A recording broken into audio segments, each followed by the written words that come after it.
तर आपण आता पहिला पॉईंट जो आहे आपल्याला चतुर्थक, तर चतुर्थक म्हणजे तरी काय, तर त्याला चतुर्थकाला इंग्लिशमध्ये क्वार्टाइल्स असं म्हणतात. क्वार्टाइल्स म्हणजेच आपण म्हणतो क्वार्टर म्हणजे 1/4 4 भाग म्हणजेच 0.25. आलं लक्षात. म्हणजे थोडक्यात 1/4 आपण असं पण बोलतो, त्यालाच आपण क्वार्टाइल्स असं म्हणतात. म्हणजे एक पूर्ण जर घेतला तर एक या पूर्ण संख्येमध्ये आपण त्या संख्येचे 4 समान भाग केले एकाचे, तर आपल्याला काय होईल, 1/4 1/4 1/4 1/4 असे आपले 4 भाग समान तयार होतील आणि त्यालाच आपण सर्वसाधारणपणे चतुर्थके असं म्हणतो. आले तुमच्या सर्वांच्या लक्षात. किंवा आपण आता 1 रुपया घेतला म्हणजे 100 पैसे घेतले, त्या 100 पैशाचे आपण समान भाग केले, किती येतील, 25 पैसे 25 पैसे 25 पैसे आणि 25 पैसे, म्हणजे असे 4 25 पैसे त्या ठिकाणी येतील. मग यालाच आपण 4 समान भाग केले असं म्हणतो. तर हे 4 समान भाग यांनाच काय म्हणतात, चतुर्थके असं म्हणतात. म्हणजे कोणतीही संख्या असेल त्या संख्येचे आपण आकडेवारीचे माहितीचे 4 समान भाग करायचे, ते 4 समान भाग जे होतात त्याला चतुर्थके असं म्हणतात. मग इथे आपल्याला तोच अर्थ या ठिकाणी दिलेला आहे. ज्या संख्या संपूर्ण निरीक्षणाचे समान 4 भाग करतात त्यांनाच आपण चतुर्थके असं म्हणतो. तर चतुर्थके आपण जर पाहायला गेलं तर त्या ठिकाणी 4 समान भाग होतात, परंतु चतुर्थके आपल्याला 3च दिसतात. का बरं 3च दिसतात, कारण चौथं चतुर्थक आल्यानंतर ते चतुर्थक न राहता त्याची पूर्ण संख्या किंवा पूर्ण आकडेवारी त्या ठिकाणी तयार होते आणि म्हणून चौथं चतुर्थक असं म्हणता येत नाही.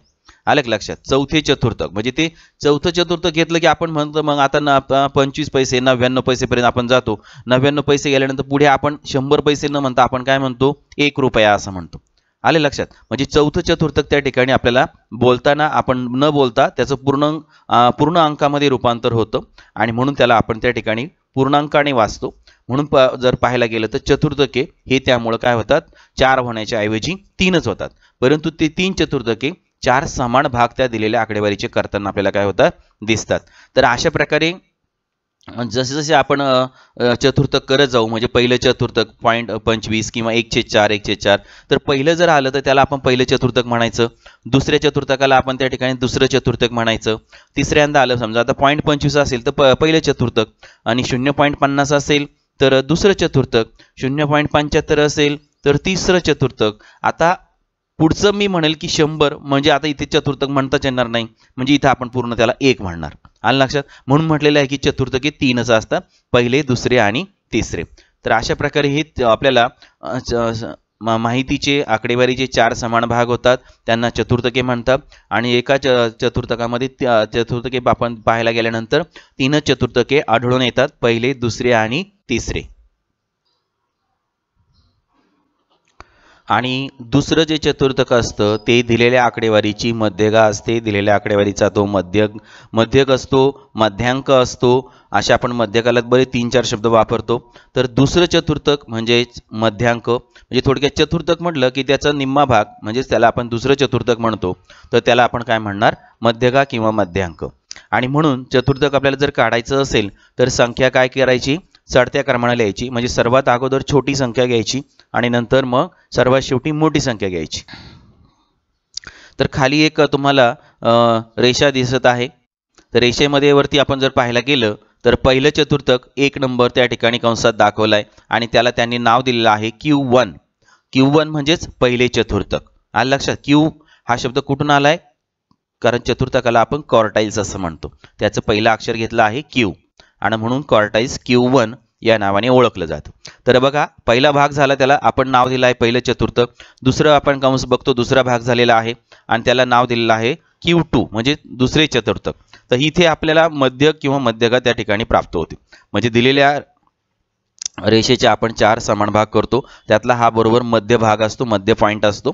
आता त्याचा तिसरा भाग पहा, 3 नंबर कंसामध्ये दिलाय, तो Q2 पासून तो Q3 पर्यंत हा आहे तिसरा भाग. आणि तर यालाच म्हणायचं आपलं तिसरं चतुर्थक Q3. आले सर्वांच्या लक्षात. आणि नंतर Q3 पासून तर रेषेचं अंतिम टोक याला म्हणायचं आहे चौथा भाग, म्हणून 4 इथे कंसामध्ये लिहिलेला आहे. परंतु इथे आता चतुर्थक 4 होत नाही, तर तिथे पूर्ण 1 त्या ठिकाणी तयार होतो आणि म्हणून म्हटलेलं आहे की दिलेल्या माहितीची दिलेल्या आकडेवारीची आपण 4 समान भाग करू शकतो. 4 समान भाग केल्यानंतर आपल्याला 3 चतुर्थके मिळतात. Q1 4 समान भाग पहा कंसामध्ये दिलेला आहे 1 2, माझा कर्सर पण दिसत असेल तुम्हाला स्टँडिंग लाईन, आणि 4 त्या ठिकाणी 4 समान भाग आहेत आणि चतुर्थकी आपल्याला 3 प्राप्त झालेली आहे, Q1, Q2 आणि Q3 किंवा Q1, Q2, Q3 अशा पद्धतीने आपण त्याचं वाचन करू शकतो. तर अशा प्रकारची 4 त्या ठिकाणी आपल्याला भाग तयार होतात. त्याचबरोबर 4 भाग केल्यानंतर 3 चतुर्थकी त्या ठिकाणी आपल्याला काय होतात, दिसून येतात.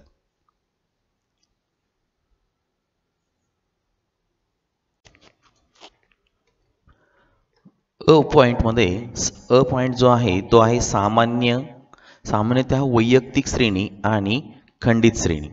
तर यासाठी खालील सूत्र वापरले जाते. मग आता QI म्हणजे हे पहिले चतुर्थक बरोबर I कंसामध्ये n अधिक 1 भागिले 4 कंस पूर्ण च्या पदाचे मूल्य.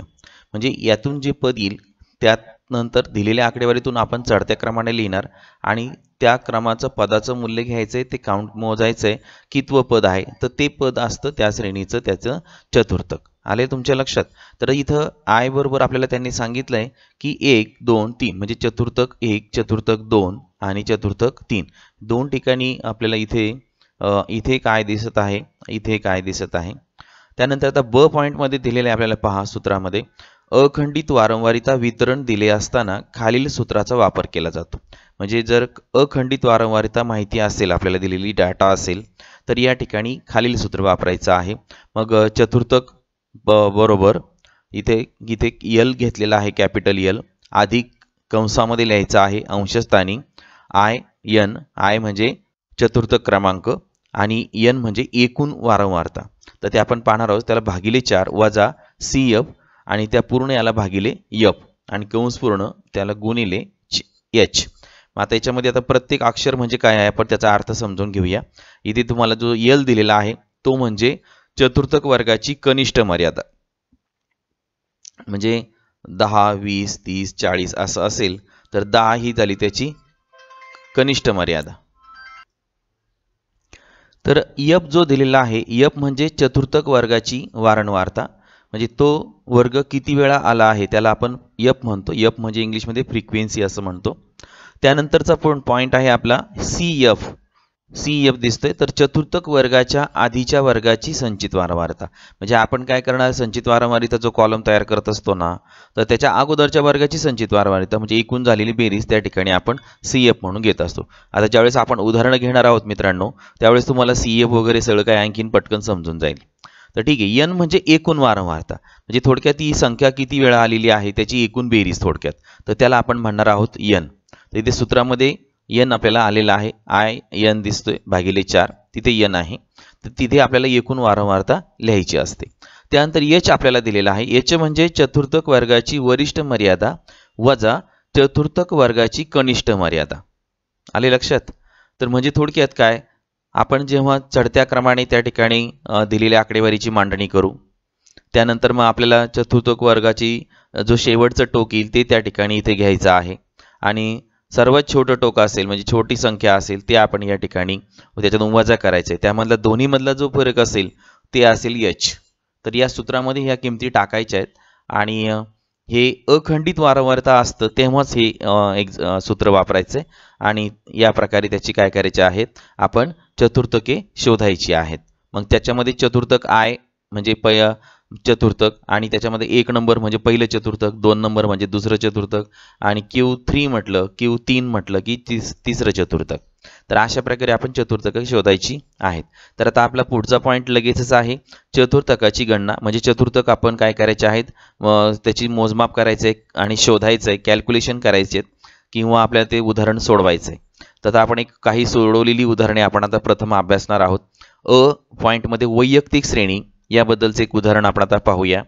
प्रथम सत्रातील परीक्षेत विद्यार्थ्यांना मिळालेले गुण पुढील प्रमाणे आहेत. त्यावरून पहिले चतुर्थक व तिसरे चतुर्थक काढा. आता मी तुम्हाला शिकवले, वरची एक रेषा पाहिली आपण, तिथे 3 चतुर्थक येतात, पहिले, दुसरे, तिसरे, बरोबर. आणि चौथे चतुर्थक येते, परंतु त्याला चतुर्थक न म्हणता तो पूर्णांक होतो. पूर्णांक झाला म्हणजे आपण तिथे 1 म्हणणार, चतुर्थक म्हणायची काही गरज नाही. जसं मी तुम्हाला उदाहरण दिलं, 1 रुपया आहे तर 1 रुपयात 100 पैसे. 100 पैसे म्हणून आपण काय म्हणणार, पहिल्यांदा 25 पैसे म्हणजे पहिले चतुर्थक, 50 पैसे दुसरं चतुर्थक म्हणजे 25 पासून 50 पर्यंत दुसरं चतुर्थक, 50 मग तिसरं मी म्हणणार 75 पैसे, बरोबर. म्हणजे 50 पासून 75 पर्यंत हे तिसरं चतुर्थक. आले की लक्षात तुमच्या. आणि मग 75 पासून मी पुढे म्हणणार की 100 पैसे, म्हणजे ते झालं तुमचं चौथं चतुर्थक. म्हणून चौथं चतुर्थक न म्हणता आपण डायरेक्ट त्याला काय म्हणणार, 1 रुपया. आलं लक्षात उदाहरण माझं. पुन्हा एकदा सांगितलं मी हे उदाहरण. आता इथे पहा, आपल्याला खाली संख्या दिलेली आहे आकडेवारी 40, 85, 84, 83, 82, 69, 68, 65, 64, 55 आणि 45. पद्धत काय आपली किंवा रीत काय ते सांगितलेली आहे. प्रथम संख्या काय करायच्या, नेहमी चढत्या क्रमाने लिहायच्या. मी तुम्हाला मागेही सांगितलं आहे तेच, की प्रथम संख्या काय करणे, चढत्या क्रमाने लिहिणे. चढत्या क्रमाने लिहिण्यासाठी काही अवघड नाहीये. फक्त पहिल्यांदा एक बघायचं की सर्वात या दिलेल्या संख्येच्या आकडेवारीमध्ये सर्वात छोटी संख्या कोणती ते पहिल्यांदा शोधायचं. आणि ती संख्या शोधली की आपण क्रमाक्रमाने आपण ते पुढे आपल्याला बाकीच्या संख्या मिळत जातात. मग आता पहिली वरची आकडेवारी आपण जर पाहायला गेली तर 40 हा अंक मला इथे पहिल्यांदाच दिसतोय. 40 नंतर आपण सर्च करायचे, पुढे पुढे हळूहळू जायचे एक एक कर्सरने. तिथे आपण असं टोक ठेवत ठेवत जायचं आहे. तर 40 पेक्षा छोटी संख्या यामध्ये नाहीये. म्हणजेच मला असं कळालं की आता इथे सर्वात छोटी संख्या 40 आलेली आहे, म्हणजेच या वर्गाची कनिष्ठ मर्यादा 40 आलेली आहे. ठीक आहे. तर इथे आपल्याला मग आता 40 नंतर 40 घेतल्यानंतर आपण काय करायचं, इथे चढत्या क्रमाने लिहायला सुरुवात केली. एकदा 40 लिहिलं की दिलेल्या सामग्रीतून 40 काय करायची, त्याला तिरपी रेषा मारायची. तुम्ही तुमच्या वहीमध्ये उदाहरण सोडवताना काय करा, तिरपी रेषा मारा. 40ला तिरपी रेषा मारली, इकडे 40 लिहायची, तिकडे तिरपी रेषा मारायची. 40 नंतर पुढे बघायचं काय दिलेलं आहे, सर्वात छोटी संख्या म्हणजे 40 पेक्षा मोठी परंतु इतरांपेक्षा छोटी, म्हणजे इथे दिसतात 45 दिसते सर्वांना. शेवटची संख्या 45. मग 45 घ्या तुम्ही इथे 2 नंबरला आणि ते 45 वरती तर वहीमध्ये काय करायचं, कट मारायचं, तिरपी रेषा ओढायची थोडीशी. ओके. 45 नंतर मग कुठला क्रम आहे, तर 55 आहे. म्हणून 55 घ्यायचा, 55ला तिरपी रेषा मारायची आणि चढत्या क्रमांकामध्ये 55 लिहायचंय. मग 55 नंतर हळूहळू क्रमाने वाढवत जायचंय. 64 लिहा आणि दिलेल्या सामग्रीमध्ये 64ला तिरपी रेषा मारा. आपण जिथे लिहितोय तिथं तिरपी रेषा मारायच्या नाही. आपल्याकडे संख्या स्पष्ट दिसल्या पाहिजे चढत्या क्रमाने मांडलेल्या, आणि जिथून आपण उदाहरणामधून घेतोय ना तिथं तिरपी रेषा मारायची असते. 64 झालं. त्याच्यानंतर बघा क्रमानं येते 65, मग 68, 69 क्रमाक्रमाने घ्यायचंय आणि तिरपी रेषा मारायची आहे, कारण डबल सुद्धा यायला नकोय. 69ला कट केली की इकडे 69 लिहून टाका. 82 इकडे पण कट करायचं आणि इकडे 82 लिहायचे चढत्या क्रमांकामध्ये. त्यानंतर 83, 84, 85 अशा प्रकारे आता चढत्या क्रमाने संख्या मांडून झालेल्या आहेत. मग आता आपल्याला असं दिसतंय की आपल्याला काय काय माहिती या उदाहरणामध्ये दिलेली आहे, तर ते आपण आता पाहायचं आहे. आता एकूण n बरोबर काय, एकूण संख्येचे निरीक्षण म्हणजे एकूण संख्या किती आहेत. मग तुम्ही 40 पासून पहिली छोटी 40 आहे, शेवटची 85 मोठी आहे, तर हे एकूण संख्या किती आहेत त्या मोजा. म्हणजे आपण क्रमाने मोजत जायचंय. 40ला 1 नंबर म्हणा, 45ला 2, 3, 4, 5, 6, 7, 8, 9, 10 आणि 11. म्हणजे 85 पर्यंत मला नंबर आला 11. 85 ही 11व्या नंबरवरची असलेली संख्या आहे. आले सर्वांच्या लक्षात. तुम्ही सुद्धा वहीमध्ये मोजून पहा लिहिलेली संख्या. मग आता खाली n बरोबर किती आलं, मग 11 आलं. कळालंय तुमच्या. आता आपण आता काय करणार आहोत, जे सूत्र आहे साधं सूत्र आपण पहिल्यांदा पाहिलं होतं ते या ठिकाणी घ्यायचंय. आता आपण शोधायचं आहे पहिले चतुर्थक. पहिल्या चतुर्थकामध्ये आपल्याला संख्या, आपल्याला उदाहरणात त्यांनी काय सांगितले, पहिले चतुर्थक आणि तिसरे चतुर्थक शोधा. दिसतंय सर्वांना, पहिले चतुर्थक आणि तिसरे चतुर्थक. हे बघा, हे आपल्याला शोधायचंय. मग आता आपण पहिले चतुर्थक म्हणजे Q1 हे आपण शोधूया, किंवा Q1 म्हटलं तरी काय हरकत नाही. तर Q1 बरोबर आपलं सूत्र मांडा, n अधिक 1 बरोबर भागिले 4. तर च्या पदाचे मूल्य हे लिहायला विसरायचं नाही. बरेच विद्यार्थी सूत्र मांडतात पण च्या पदाचे मूल्य लिहायला विसरतात, तर हे कृपया विसरू नका. त्यामध्ये n मध्ये किंमत टाका. n आपण आत्ताच शोधलाय. n बरोबर किती, एकूण संख्या आपल्या 11, म्हणून इथे 11 मांडा. 11 अधिक 1 भागिले 4 बरोबर, मग च्या पदाचे मूल्य. त्यानंतर पहा परत खालच्या वेळेला घ्यायचं Q1 बरोबर पुढची स्टेप. मग आता 11 अधिक 1 किती आलं, 12. अंशस्थानी येतील 12, त्याला भागिले 4 च्या पदाचे मूल्य. कंस करायला विसरायचं नाही. आता बघा 12 भागिले 4 जर केलं तर 4 त्रिक 12 म्हणजे भागाकार किती आला, 3. म्हणून आता Q1 बरोबर खालच्या वेळेला लिहायचं 3 च्या पदाचे मूल्य, म्हणजे 3 किंवा तिसऱ्या पदाचे मूल्य आपण बोलीभाषेत असं म्हणू शकतो. तिसऱ्या पदाचे मूल्य म्हणजे इथे Q1 बरोबर आता बघा पुढची ओळ, तिसऱ्या क्रमांकाची संख्या. आता तिसऱ्या क्रमांकाची संख्या किती आहे मी तुम्हाला आता वरती नेऊन दाखवतो. तिसऱ्या क्रमांकाची संख्या आता बघा, प्रथम संख्या चढत्या क्रमाने मांडू. याच्या पुढे 5. तिसऱ्या क्रमांकाची संख्या मला 40ला किती नंबरची आहे, 1 नंबरची. 45 किती नंबर, 2 नंबर संख्या. 3 नंबरला किती संख्या आली, 55. याचा अर्थ आपलं तिसऱ्या क्रमांकाची जी संख्या आहे ती किती आहे, 55. म्हणून इथे काय करायचं आहे, इथे Q1 तिसऱ्या पदाचे मूल्य, त्या म्हणजेच आपल्याला Q1 बरोबर तिसऱ्या क्रमांकाची संख्या 55 आहे. आणि म्हणून हे तीन टिंब म्हणजे म्हणून शब्द आहे तो, बरोबर. म्हणून शब्द आपण असा लिहितो तीन टिंबाद्वारे. म्हणून पहिले चतुर्थक कंसामध्ये Q1 बरोबर 55. समजले सर्वांना आता Q1 कसं काढलं ते? ठीक आहे. आपल्याला काढायचं आहे आता Q3.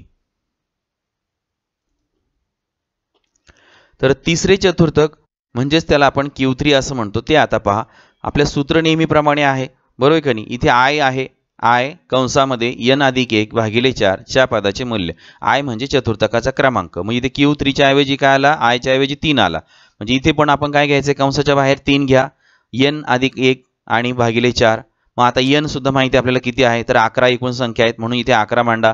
आणि आपलं पुढची स्टेप आलेली आहे 3 कंसात 11 अधिक 1 भागिले 4 च्या पदाचे मूल्य. त्यानंतर परत तिसरी स्टेप पहा, 3 आणि आता 11 अधिक 1 बरोबर 12 होईल. परत 12 भागिले 4 च्या पदाचे मूल्य. मग आता 3 गुणिले कंसातला आता भागाकार करून घ्यायचा, 12 भागिले 4, 4 त्रिक 12, 3 आलं, 3 च्या पदाचे मूल्य. म्हणजे Q3 किंवा Q3 बरोबर 3 गुणिले 3 च्या पदाचे मूल्य.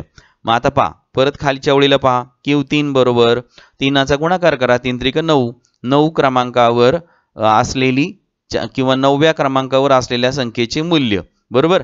आता 9व्या क्रमांकावर असलेल्या संख्येचे मूल्य इथं किती दिले त्यांनी? 83. आपण पण खात्री करून येऊया.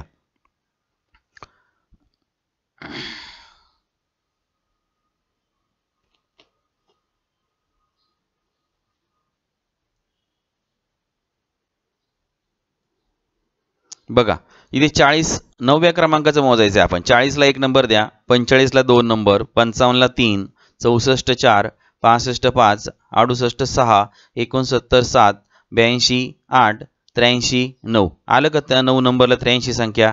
याचा अर्थ असा होतो की 83 क्रमांकाची संख्या हे काय आहे? तिसरे चतुर्थक आहे. मग इथे आपण तिसरे चतुर्थक आलं आपलं 83 आणि म्हणून खाली उत्तर लिहायचं आहे. पहिले चतुर्थक त्यांनी आपल्याला सांगितले, पहिले चतुर्थक शोधा. पहिले चतुर्थक Q1 बरोबर 55 आणि तिसरे चतुर्थक Q3 बरोबर 83. अशा प्रकारे आपण हे उदाहरण सोडवलं आहे आणि त्यामध्ये पहिले चतुर्थक आणि तिसरे चतुर्थक काय केले आहे? शोधले आहे. आता आपण त्याचं पुन्हा परत एक नवीन उदाहरण पाहूया. 2 नंबरचं उदाहरण सर्वांचं लक्ष द्या. 2 नंबर उदाहरण, खालील माहितीच्या आधारे तिसरे चतुर्थक Q3 काढा किंवा शोधा. मग आता आपल्याला खालील माहिती दिलेली पहा, आकडे दिले संख्या 20 28 31 18 19 17 32 33 22 21. तर पहिल्यांदा आपली पहिली स्टेप काय आहे की पहिल्यांदा दिलेल्याच आकडेवारी दिलेल्या संख्या चढत्या क्रमाने लिहा.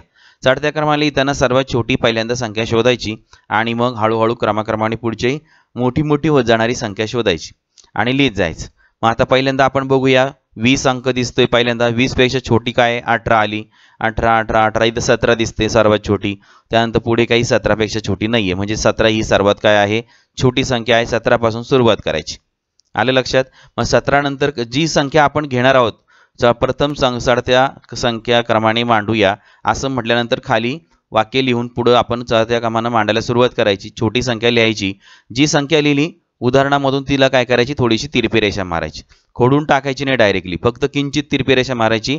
खोडलेला अंक आपल्याला स्पष्ट दिसला पाहिजे की 17 आहे मी कट केलेला. ओके. मग आता 17 त्याच्यानंतर आपण क्रमाने जायचं आहे. 18 आहे त्याचं दिलेलं, 18ला कट करा आणि खाली 18 लिहा. 19ला कट करा, 19 लिहा. नंतर 20 आहे, 20ला कट करायचं आहे, 20 लिहायचं आहे. त्यानंतर 21 पण दिलेला आहे. 21 तिकडे वरती आधी उदाहरणामध्ये कट करा, तिरपी रेषा मारा आणि खाली 21 लिहा. 22 घ्या, त्यानंतर तिरपी रेषा मारायची पाय उदाहरणातल्या 22ला आणि खाली चढत्या क्रमानेमध्ये 22 अंक लिहून काढायचा आहे. त्याच्यानंतर मग 28 घ्या, 31, त्याच्यानंतर 32 33 अशा एक एक एक एक एक तिरप्या रेषा मारायची आणि तो अंक इकडे लिहून काढायचा. म्हणजे एक अंक डबल होत नाही आणि चुकणार सुद्धा नाही. म्हणजे उदाहरणात दिलेली एकूण संख्या पाहिजे. आता खात्री करून घ्या आपलं काही चुकलं असेल तर. बघा, 20 पासून मोजायला सुरुवात करायची. किती संख्या आहेत? 1 2 3 4 5 6 7 8 9 आणि 10. एकूण संख्या किती दिलेल्या आहेत? 10. आता आपण चढत्या क्रमाने लिहिल्यात त्या 10 आहेत का? खात्री करून घ्या. 1 2 3 4 5 6 7 8 9 आणि 10 त्या सुद्धा 10 आलेल्या आहेत. 10 पेक्षा कमी किंवा जास्त आल्या तर तुमचं काहीतरी चुकलंय. नीट खात्री करून घ्यायची पुन्हा. म्हणून आता खाली लिहायचंय एकूण संख्या n बरोबर 10. बरोबर. मग आपल्याला कितवं चतुर्थक शोधायला सांगितले त्यांनी? Q3 तिसरे चतुर्थक. म्हणून इथं सूत्र मांडायचं लगेच. Q3 3 म्हणजे तिसरे चतुर्थक, तर तिथे 3 फिक्स आहे त्यानंतर, बरोबर. 3 कंसामध्ये n अधिक 1 भागिले 4 च्या पदाचे मूल्य असं येईल आपलं त्याचं सूत्र. मग आता सूत्रात किंमत टाका. किंमत टाकल्यानंतर n च्या जागेवर आपण किती संख्या आली आपली 10 आहेत एकूण संख्या, म्हणून n च्या जागेवर 10 लिहा. पहिली स्टेप कळाली सर्वांना. आता पुढच्या स्टेपमध्ये काय करणार आपण 10 अधिक 1 ची बेरीज करणार आणि पुन्हा लिहिणार. आता पहा इथे 3 हे कंसाच्या बाहेर आहे, त्याचा अर्थ हे गुणिलेच असतात, त्याचं गुप्त चिन्ह असतं गुणिले. आपण त्याला जर आत घ्यायचं ठरवलं तर त्याला ओपन चिन्ह करावं लागेल. आणि मग 10 अधिक 1 11/4 आलं लक्षात सर्वांच्या इथपर्यंत. आणि आता 3 गुणिले 11/4 ठीक आहे. त्यानंतर मग आता 3 गुणिले 11चा गुणाकार करा, तो येईल 11 3 33 भागिले 4 जशाच्या तसे च्या पदाचे मूल्य. त्यानंतर मग आता इथे भागाकार करा 33 भागिले 4, तर इथे आपण भागाकार करा 4 8 32 8 पॉईंट आला. त्याच्या राहिलं शिल्लक किती 32 मध्ये गेले तर 33 मधून 1 राहिला, एकावर तुम्ही 0 घ्या, किती झाली 10. कितीने भाग जाईल 4चा 4 दुने 8 बरोबर 2चा भाग गेला, आला इथे 2 खाली परत 8.2 झालं. त्यानंतर आता 8 गेले 10 मधून खाली राहिले 2, 2 वर परत 0 घ्या 20 झाले. आता 20ला परत 4 ने भाग द्या, 4 पंचे 20 पूर्ण भाग गेलाय, बाकी 0 राहिली आहे आणि 5 भागाकार आलाय. म्हणजे आता आपलं 33 भागिले 4चं जर तुम्ही कॅल्क्युलेशन केलं तर उत्तर किती येतो भागाकार 8.25. तर 8.25 व्या पदाचे मूल्य हे काय आहे तिसरे चतुर्थक आहे. 8.25 व्या पदाचे मूल्य. मग आता 8.25 व्या पदाचे मूल्य जर आपण पाहायला गेलं तर इथे 8व्या पदाचं मूल्य आपण 2 मिनिटात मोजून सांगू घे, 8वी संख्या आहे, हे त्याचं काय आहे तिसरं चतुर्थक आहे. पण आता 0.25चं काय करायचं, म्हणून 0.25 साठी पुढची स्टेप पहा, त्याच्याकडे लक्ष द्या. तर Q3 बरोबर 8व्या पदाचे मूल्य अधिक कसं मांडणी केली पहा, अधिक 0.25. 0.25 मग कसं काढणार, तर 9व्या पदाचे मूल्य वजा 8व्या पदाचे मूल्य, यामधला जो फरक येईल तो असेल 0.25 चे मूल्य. मग आता आपण परत खाली जाणार आहोत, पुढची पण स्टेप पाहून घ्या. तर 8व्या पदाचं मूल्य येतं 31. म्हणजे आपण आता संख्यांचा क्रम मोजला तर इथे आपल्याला आलेलं दिसेल, हे पहा संख्या आपण चढत्या क्रमानं मांडल्यात. 8व्या क्रमांकाची संख्या तुम्ही मोजा, 17 1 नंबर, 18 2 नंबर, 19 3 4 5 6 7 8. 8व्या क्रमांकाला किती येतात 31 येतात, आणि म्हणून 31 त्या ठिकाणी 8व्या क्रमांकाची संख्या. आणि 9व्या क्रमांकाची संख्या लगेच पाहून घ्या 32 आलेली आहे. मग आता इथे खाली या आणि इथे आपण लिहायचं आहे 31 बरोबर, 31 अधिक 0.25 बरोबर, आणि 0.25 कंसात म्हटलेलं आहे 9व्या पदाचे मूल्य वजा 8व्या पदाचे मूल्य, हे त्याचं सूत्र आहे.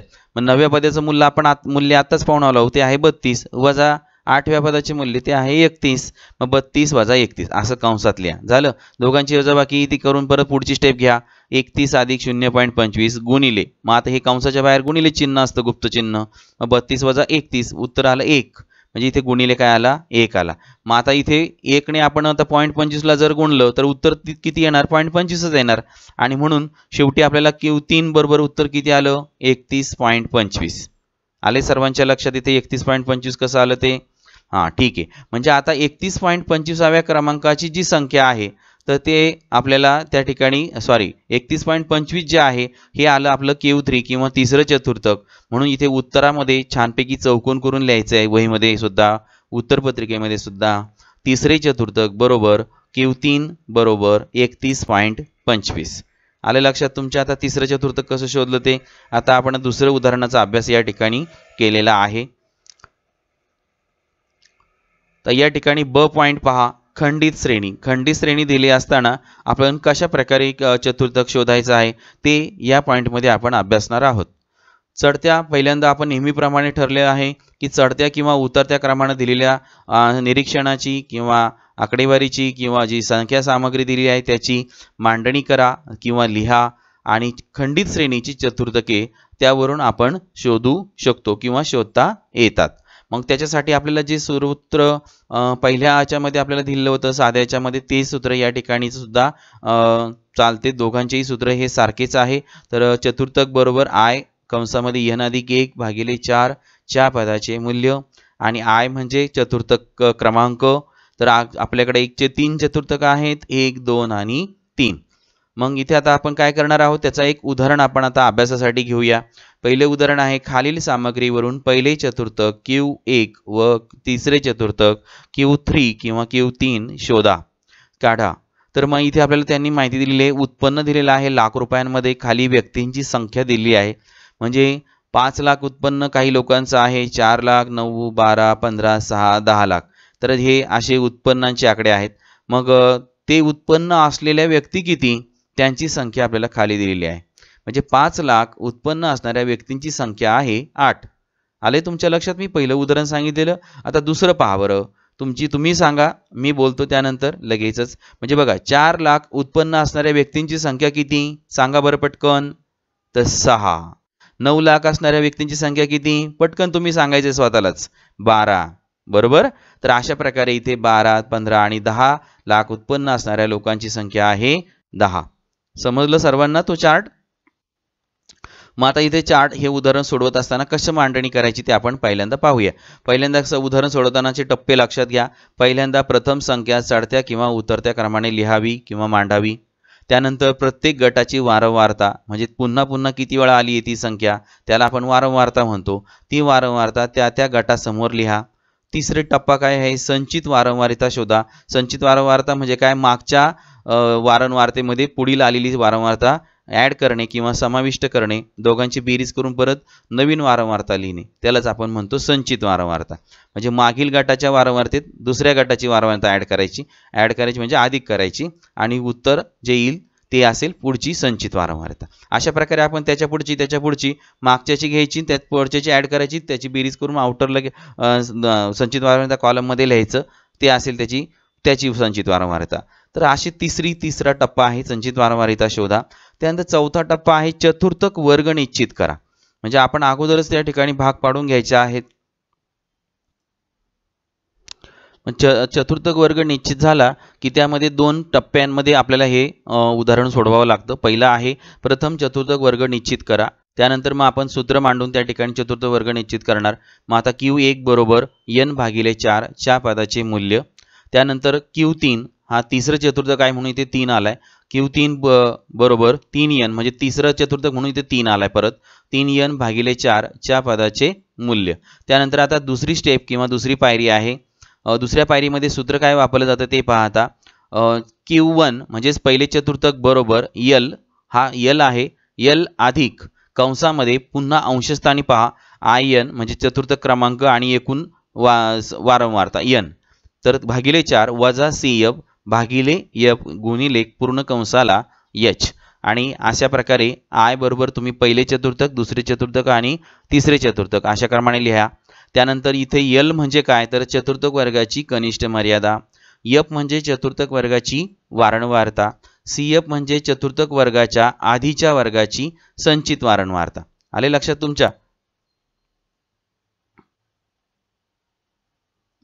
त्यानंतर n बरोबर एकूण वारंवारता, म्हणजे एकूण संख्या किती वेळा आलेली ते. त्यानंतर एकूण संख्या किती आहेत ते. त्यानंतर h बरोबर चतुर्थक वर्गाची वरिष्ठ मर्यादा, म्हणजे सर्वात मोठी संख्या, आणि त्याच्यातनं आपण चतुर्थक वर्गाची काय करणार, कनिष्ठ मर्यादा काय करणार, वजा करणार. तर हे सूत्रामधील प्रत्येक पॉइंट्स आपण त्याची माहिती आता घेतलेली आहे. तर आता आपण खाली काय करूया, त्याच्यावर आधारित एक उदाहरण अभ्यास करूया. उदाहरणाचा पहा. उदाहरण, खालील सामग्रीचे पहिले चतुर्थक Q1 आणि तिसरे चतुर्थक Q3 काढा किंवा शोधा. मग आता आपल्याला आकडेवारी दिलेली आहे. पाऊस दिलाय सेंटीमीटरमध्ये आणि त्याखाली वर्षांची संख्या दिलेली आहे. म्हणजे थोडक्यात काय, 20 ते 30 सेंटीमीटर पडलेली वर्ष किती, तर 7. माहिती वाचून घ्या, आधी समजून घ्या काय आहे ती. 30 ते 40 सेंटीमीटर जो पाऊस पडलाय असे वर्ष किती आहेत, तर 20. 40 ते 50 सेंटीमीटर पाऊस पडलेली वर्ष आहेत 17. त्यानंतर 50 ते 60 सेंटीमीटर पाऊस पडलेली वर्ष आहेत 6. आले लक्षात? आता दिलेली सामग्री आपल्याला समजलेली आहे. मग आता आपण काय करायचं आहे, 3 कॉलम करायचे आहेत खाली. पाऊस सेंटीमीटर एक कॉलम, दुसरा कॉलम आहे वारंवारता, म्हणजे त्या वर्षाची जी संख्या आहे त्यालाच आपण वारंवारता म्हणणार. मग पहिल्या कॉलममध्ये पाऊस सेंटीमीटर घ्यायचं आहे आणि खाली शब्द लिहायचा आहे वर्गांतर, आणि त्याला कंसामध्ये म्हणायचं आहे x, स्मॉल x. ओके. दुसरा कॉलम हेडिंग द्यायचा आहे वारंवारता, म्हणजेच वर्षाची संख्या, त्याला म्हणायचं आहे f. f म्हणजे फ्रिक्वेन्सी. त्याच्यानंतर तिसरा कॉलम जो तयार करायचा आहे संचित वारंवारता. आपण त्या स्टेप्स पाहिल्यात, 4 स्टेपमध्ये उदाहरण सोडवायचं आपल्याला. तर तिसऱ्या कॉलम करायचा आहे संचित वारंवारता. संचित वारंवारता म्हणजे CF, त्यालाच आपण इंग्लिशमध्ये म्हणतो क्युम्युलेटिव्ह फ्रिक्वेन्सी.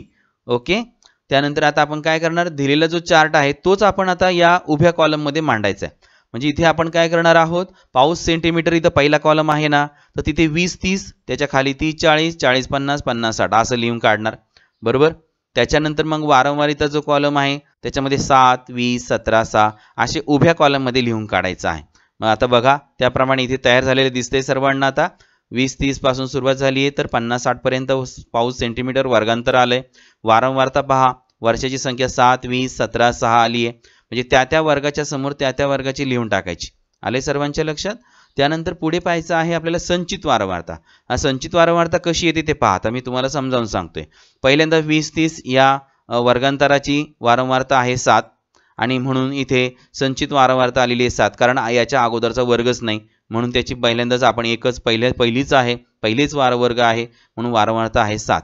त्यानंतर दुसरा वर्ग आहे 30-40, त्याची वारंवारता दिलेली आहे 20. बरोबर. मग आता पहिल्या वर्गाची वारंवारता संचित वारंवारता किती होती, पहिल्या वर्गाची संचित वारंवारता किती होती तर 7 होती. प्रश्नाकडे लक्ष द्या म्हणजे तुम्हाला उत्तर सांगता आलं पाहिजे. होती किती 7. मग 7 आता 30-40 वर्गाची किती आली आहे 20. मग आता 20 त्याच्यामध्ये काय करा ऍड करा म्हणजे त्याची बेरीज करा. 7 + 20 = 27 आणि म्हणून 30-40 वर्गाची संचित वारंवारता आलेली आहे 27. समजले सर्वांना. आता 27 कसं आलं ते आता आपण पुढच्या याचं पाहूया. 40-50 वर्गाची वारंवारता किती दिली आहे 17.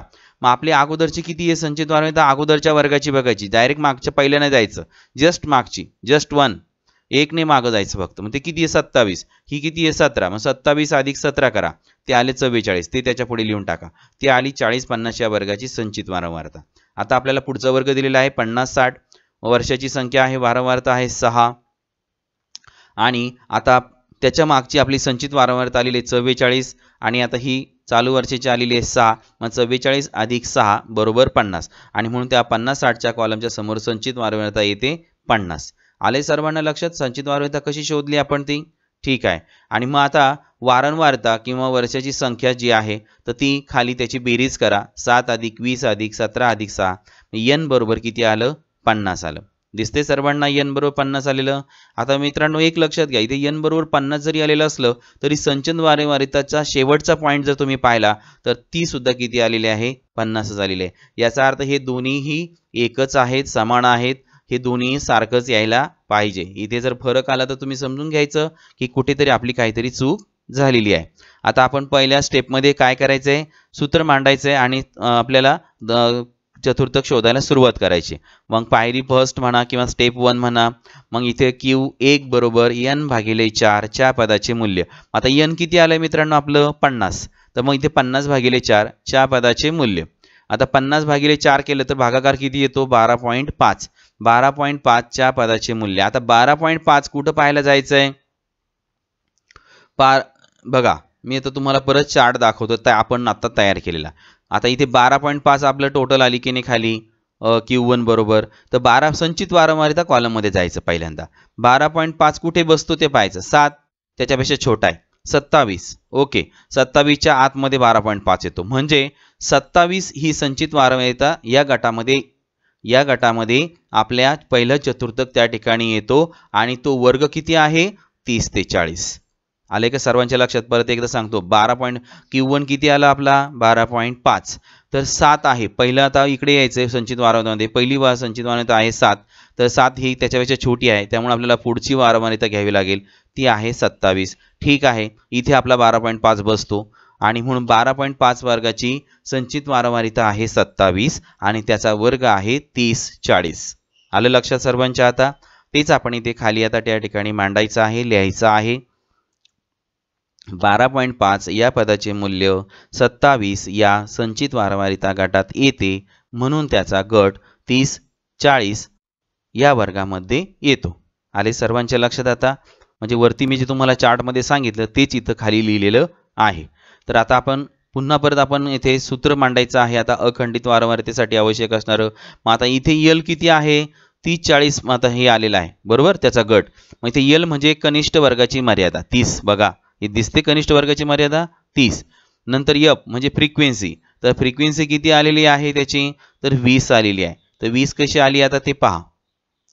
30-40 आपण चार्ट मध्ये जायचंय परत पाहायला. 30-40 दिसतोय सर्वांना वर्ग. त्याच्या समोर पहा वारंवारता किती आहे 20. समजली का 20 कशी आली ती? म्हणून एफ बरोबर किती लिहिलं तिथे 20 लिहिलेलं आहे. आले सर्वांच्या लक्षात? त्यानंतर सीएफ आपल्याला किती आहे 7 आलेली आहे. आले लक्षात 7 तुमच्या? आता ही सीएफ म्हणजे क्युम्युलेटिव्ह फ्रिक्वेन्सी ही किती आलेली आहे 7. मग आपला गट किती आहे वर्ग 30-40 बरोबर. मग 30चं ही कनिष्ठ मर्यादा आहे. तर आपण काय करायचं आहे चार्टमध्ये जायचं आहे. पुन्हा एकदा चार्टकडे पहा. तर 30-40च्या अगोदर म्हणजे 30ची कनिष्ठ मर्यादा जर पाहायला गेली 30ची तर त्यावेळेची संचित वारंवारता किती आहे 20-30 या गटाची, म्हणजे इथेही 30 आलेला आहे. ते तुमच्या लक्षात. म्हणजे या 30ची जर संख्या पाहायला गेली संचित वारंवारता किती आहे 7 आणि म्हणून इथे सीएफ किती घ्यायचा आहे 7 घ्यायचा आहे. म्हणजे आता मला आता सांगा 30चा सीएफ जर 7 आलेला आहे संचित वारंवारता पहा इथे, म्हणजे तुमच्या मनातली शंका काढून टाकतो लगेच. 30 ही जे आपला 20 ते 30 हा वर्ग आहे तर इथे आणि 30-40 एक वर्ग आहे, म्हणजे 30 या वर्गाची संचित वारंवारता 30 या कनिष्ठ मर्यादेची जर आपण संचित वारंवारता जर विचारात घेतली तर ती येईल 7 आणि 40 या वर्गाची जर घेतली तर ती किती येईल 27. येते तुमच्या लक्षात सर्वांच्या? त्यानंतर आता इथे 50 वर्गाची जर आपण संचित वारंवारता लक्षात जर घेतली तर ती किती येते 44. मग इथे 40 ते 50 मध्ये जर आपण विचार केला तर या 50 वर्गाची संचित वारंवारता किंवा सीएफ किती आहे 44. मग 50 ते 60 हा एक वर्ग, इथे 50ची जर आपण संचित वारंवारता विचार केला तर ती सुद्धा किती येईल 44. म्हणजे इथे 30 2 वेळा आलेला आहे, म्हणजे त्याची संचित वारंवारता सीएफ ही 7 आहे. 40 सुद्धा 2 वेळा आलेला आहे, म्हणजे मागच्या वर्गात एकदा आणि पुढच्या वर्गात एकदा. म्हणजे एका वर्गामध्ये तो वरिष्ठ मर्यादा असते तर दुसऱ्या वर्गामध्ये त्याची कनिष्ठ मर्यादा असते, परंतु त्याची सीएफ मात्र काय आहे मागची जी आलेली आहे सुरुवातीची 30 त्या ठिकाणी घ्यायची असते. इथे 50 सुद्धा 2 वेळा आला, एका ठिकाणी वरिष्ठ मर्यादा आहे 44 म्हणून त्याची सीएफ आलेली आहे 44. ओके. आणि पुढचा गट आहे आपला 50 ते 60 वर्गांतर. तर इथे 50 मध्ये कनिष्ठ मर्यादा आहे 50 म्हणजे, तरी सुद्धा त्याची सीएफ मात्र किती घेणार आपण 44 घेणार. तर प्रत्येकाची तुम्हाला मी दाखवलेली आहे 30 40 50. म्हणजे 30ची येईल 40, 40 कुठे का असा ना त्याची पण येईल 27. अगोदरची जी आलेली आहे ती घ्यायची. 50ची आलेली आहे 44 तर 50 आपण घेणार त्याची सीएफ 44. तर सीएफ बद्दलची शंका तुमची मिटून टाकलेली आहे मी आता. त्यानंतर पुढचा पॉईंट पहा. एन तुम्हाला माहितच आहे, आपण आत्ताच काढला की एन एकूण संख्या किती आहे 50. आता एच म्हणजे काय सांगितलेलं मी तुम्हाला वरिष्ठ वर्गाची मर्यादा वजा कनिष्ठ वर्गाची मर्यादा. मग आता इथे 30-40 वरिष्ठ वर्ग किती आहे 40, कनिष्ठ वर्ग किती आहे 30. मग दोघांची वजाबाकी करा. 40 वजा 30 किती आला फरक 10. म्हणून एच बरोबर तिथं 10 आलेलं आहे. समजलं सर्वांना? आता मी संपूर्ण फिगर्स अमाऊंट कशा आल्या ते सांगितलेलं आहे. ठीक आहे. आता आपण सगळे जे आपल्याला जे या सूत्रामध्ये आवश्यक असणाऱ्या किमती आहेत त्या आपण आता अगोदर शोधलेल्या आहेत. तर इथे आता पहिल्यांदा पायरी सेकंड म्हणायचं आहे स्टेप्स 2. तर इथे Q1 पहिले चतुर्थक शोधायचं आहे. सूत्र मांडायचं आहे एल अधिक कंसात n भागिले 4 वजा CF एकूण भागिले F कंस पूर्ण त्याला गुणिले H. मग आता सूत्रामध्ये किमती टाका. आपण एल शोधलंय 30 आलेलं आहे, अधिक चिन्ह द्या. त्यानंतर n म्हणजे एकूण संख्या 50 भागिले 4. CF आलेलं आहे आपलं 30-40 वर्गाचं 30चं 7 म्हणून इथे 7 लिहायचं आहे. F म्हणजे एकूण त्याची फ्रिक्वेन्सी आहे 30-40 या वर्गाची 20 म्हणून इथे 20 लिहिलं आहे. H आपण शोधलंय दोन्हीमधला फरक तो आलेला आहे 10.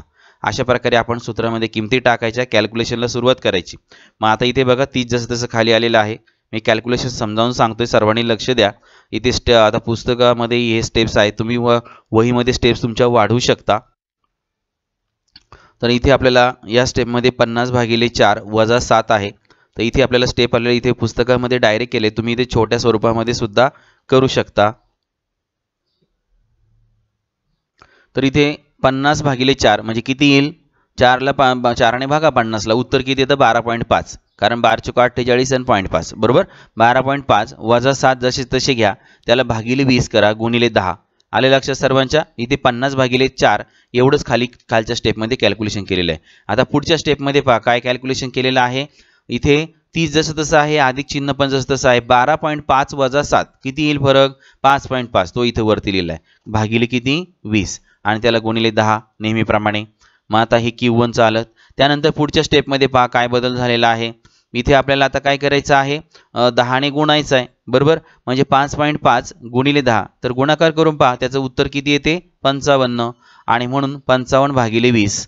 आले सर्वांच्या लक्षात इथपर्यंत? आता 30 जसे तसे आहेत Q1 बरोबर. पुढच्या पॉईंटला पहा आता Q1 बरोबर 30 अधिक आता 55 भागिले 20 यांचा भागाकार करा, तो येतो 2.75. आलं लक्षात? तर अशा प्रकारे Q1 आलेलं आहे आपल्याला संग उत्तर. पहिले चतुर्थक आलेलं आहे 32.75. आता 32 पॉईंट हे खाली लिहायचं आहे, म्हणून पहिले चतुर्थक बरोबर Q1 किंवा Q1 बरोबर 32.75. कळालं सर्वांना पहिले चतुर्थक कसं आलं ते? तर आपण आता पहिली पायरी या ठिकाणी पाहिली. आता दुसऱ्या पायरीमध्ये पाहूया.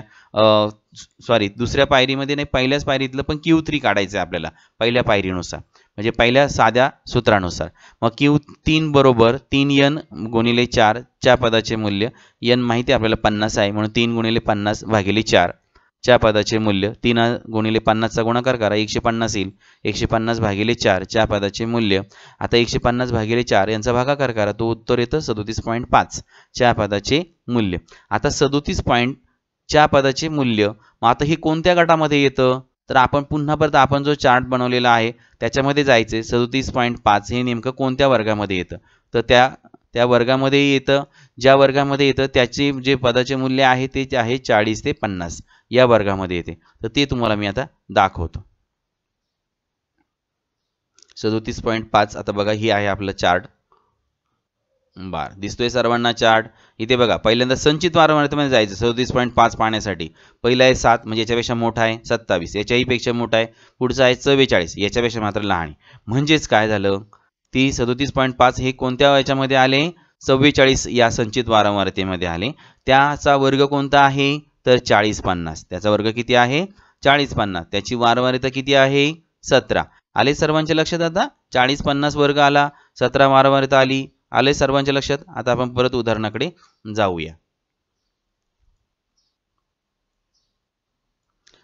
बघा, 40.5 या वर्गामध्ये आहे आणि म्हणून त्या वर्गाचा आपण जर माहिती जर काढली तर त्या ठिकाणी आपल्याला यल येणार आहे, म्हणजे लघुत्तम मर्यादा येणार आहे 40 ते 50 ची 40, म्हणून इथे 40 लिहा. त्याची फ्रिक्वेन्सी आत्ताच आपण पाहून आलो, F बरोबर 17. त्याची क्युम्युलेटिव्ह फ्रिक्वेन्सी आहे त्याच्या मागची, म्हणजे ती 27 आहे, कारण 44च्या खाली लगेच 27, म्हणजे CF किती आली? 27. आलं लक्षात तुमच्या? n एकूण संख्या माहिती आहे आपल्याला 50. H बरोबर फरक आहे 10. 40 वजा 50 केलं तरी 10च येणार आहे. समजले सर्वांना? परत आपण काढलेली आकडे. आता आपल्याला सेकंड स्टेपनुसार चतुर्थक शोधायचा आहे. आता आपल्याला शोधायचं आहे तिसरं चतुर्थक. पायरी 2 मध्ये आपण पाहणार आहोत. मग आता Q3चं सूत्र मांडायचं पहिल्यांदा. Q3 बरोबर L अधिक 3n, म्हणजे 3 म्हणजे इथे तिसरं चतुर्थकाचा I असतो इथे, म्हणजे तिथं 3 त्यामुळे लिहायचंय. तिसरं चतुर्थक आपण शोधतो. 3n भागिले 4 वजा CF, त्याला पूर्ण याला भागिले F आणि त्याला गुणिले कंसाला गुणिले H. मग आता आपल्याकडे सर्व किमती आहेत, या किमती त्या ठिकाणी सूत्रामध्ये टाकायच्या आहेत. त्या ठिकाणी मग आता इथे सूत्रामध्ये L दिलेला आहे 40 लिहा, अधिक 3n 50 आहे, 3 गुणिले 50 भागिले 4 वजा CF दिलेले 27. त्यानंतर आपल्याला फ्रिक्वेन्सी F दिलेला आहे 17, H आहे 10. मग त्याप्रमाणे आपण इथे किमती आता टाकलेल्या आहेत.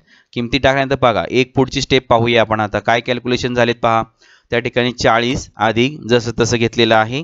त्याचबरोबर इथे 3 गुणिले 50 भागिले 4 या ठिकाणी आपल्याला दिसत आहे.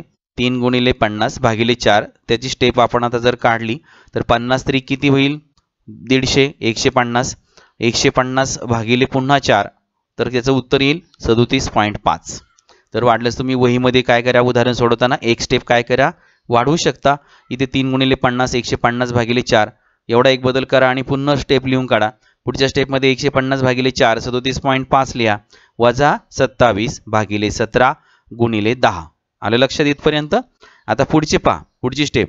आता इथे काय करायचं आहे, 37.5 वजा 27, बाकी जसं तसं आहे. Q3 40 अधिक आणि 37 वजा 0.5 वजा 27 केलं तर खाली उरतं किती? 10.5 भागिले 17 जसं तसं गुणिले 10 ही जसं तसं लिहायचं. ओके, एक स्टेप समजली तुम्हाला तर ही. त्याच्यानंतर पुढची स्टेप पहा. आता इथे आपण 40 अधिक हे जसं तसं लिहायचं आहे. इथे आपल्याला 10.5 आहे, त्याला गुणिले इकडे बाहेर कंसाच्या बाहेर किती आहे? 10, म्हणजे 110.5 गुणिले 10 जर केलं तर इथे उत्तर येतं आपलं 105, आणि म्हणून इथे अंशस्थानी आलेलं आहे 105, त्याला भागिले 17. आलं लक्षात इथपर्यंत ही स्टेप. आता पुढच्या स्टेपमध्ये काय करायचं आहे, कॅल्क्युलेशन्स करायचे आहेत. 40 अधिक हे फिक्स ठेवा, 105 आणि 17चा भागाकार करा, तो येतो 6.18. आलं लक्षात.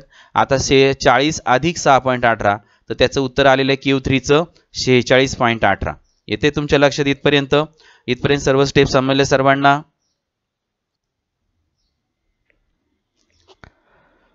तर आता पहा इथे Q3 बरोबर किती आलं 46.18 आणि म्हणून आता आपण पाहिलंय मागाशी पहिलं उत्तर चतुर्थक आलेलं आहे आपलं Q1 32.75 आणि तिसरं चतुर्थक आलेलं आहे आपलं Q3 46.18. तर अशा प्रकारे फायनल आन्सर त्या ठिकाणी लिहायचं शेवटी आणि त्याला चौकोन करायचं आहे. आले सर्वांच्या लक्षात? तर आपण आता या ठिकाणी चतुर्थके कशी शोधायची त्याचे आपण तीनही पद्धतीने सर्वसामान्य पद्धत नंतर खंडित दिलेली वारंवारता असेल अखंडित वारंवारता असेल त्यानुसार दिलेलं उदाहरण असेल ते त्यातून काढलेलं आपण पहिलं तिसरं चतुर्थक असेल तर हे सर्व उदाहरणे आपण या व्हिडिओमध्ये अभ्यासली आहेत.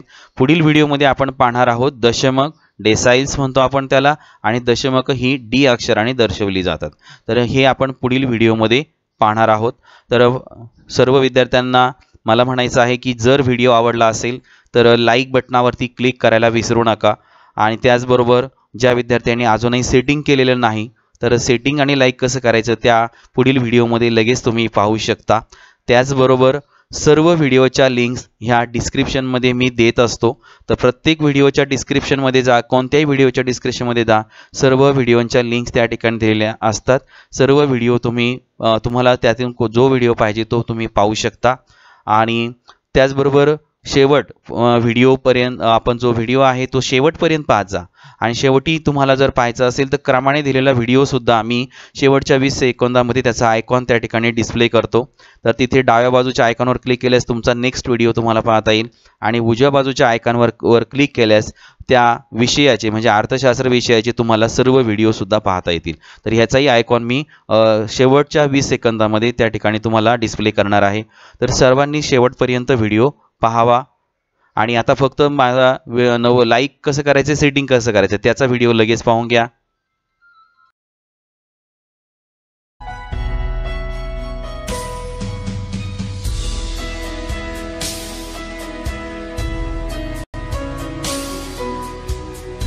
इथे एक थंब दाखवलेला आहे त्याच्या खाली 8 अंक आलेला आहे म्हणजे हे लाईक केलेले आहेत. तुम्हाला खरंच व्हिडिओ जर आवडला तर इथे तुम्ही प्रत्येक व्हिडिओला लाईक करू शकता.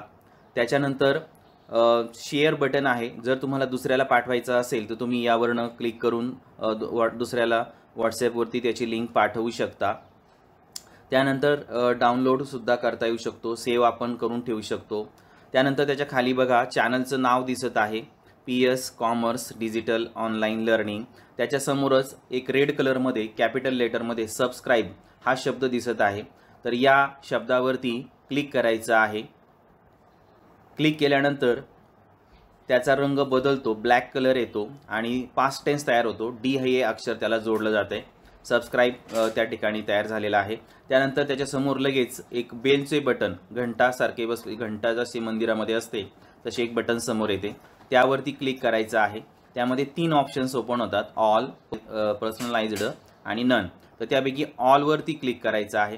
त्यानंतर बघा उजव्या बाजूला you will receive all notifications. त्यामुळे तुम्हाला आता सर्व नोटिफिकेशन्स मी जेवढे व्हिडिओ अपलोड केल्यानंतर तुम्हाला त्याची लगेच नोटिफिकेशन तुमच्या मोबाईलवरती येईल आणि तुम्हाला आल्यानंतर तुम्ही लगेच व्हिडिओ पाहायला सुरुवात करू शकता.